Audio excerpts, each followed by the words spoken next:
闽南人的娶嫁结婚习俗深受中国传统文化影响，展现了丰富的地方特色。从婚姻订约到婚礼仪式，再到婚后生活，每一环节都充满了传统韵味。婚姻订约，在闽南，婚姻订约通常由双方家长主导，媒人担任桥梁。男方会通过媒人向女方家庭提亲，若双方同意，则进行订婚仪式。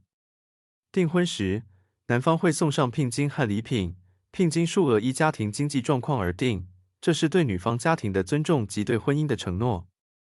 订婚后，双方会确定结婚日期并开始准备婚礼。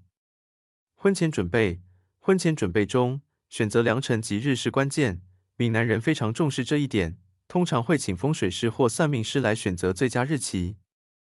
女方家庭还需准备嫁妆，内容包括家具、衣物和首饰等，这些物品在婚礼当天会送到男方家中，象征女方对未来家庭的贡献。婚礼仪式，婚礼仪式是闽南人娶嫁习俗的重头戏。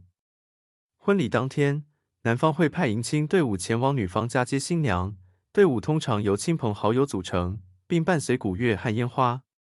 迎亲过程中常会有趣味仪式，如过三关或抬轿游戏，既娱乐又祝福新娘。